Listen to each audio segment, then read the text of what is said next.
Can you imagine my experience sitting on Pangu's Dragon Head? During the 2008 Olympics, all of the world's elites gathered at one location on Earth, known as the Olympic Games. They were the healthiest, the richest, the most powerful, and the most famous, right? I own Pangu Plaza, which is private property. It was my greenland.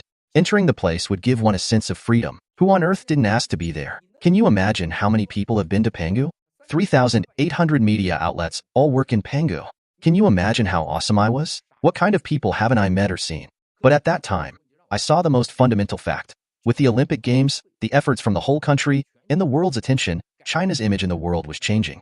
The CCP did well when it won the World Trade Organization contract and the International Olympic Games in 2001. With a difference of one thought, the CCP rose up all of a sudden, from a GDP of $1.3 trillion to $15 trillion. Have you ever thought about how big this is? Conversely, the CCP was responsible for the deaths of numerous students during the June 4th massacre.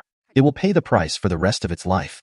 Now that Xi Jinping wants to turn China into North Korea, don't you think this is just a backward move? What is the underlying issue that caused this? An individual's thinking and growth environment can lead him to make incorrect decisions.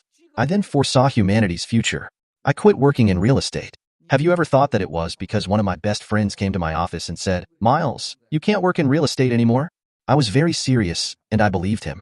But why can't I work in real estate? What is real estate, anyway? I was wondering anyway. After building Utah, I would never develop again in Zhengzhou. Who among you can do that? When I was at my best, I left Hunan and did nothing. I rarely went back to Zhengzhou. When I was at my best in Beijing, I could easily harvest real estate, but I didn't do it. I shifted to work on finance. At a time when real estate companies were operating in large quantities like Hobson Development and Evergrande throughout the country, I left China. I stopped working in China.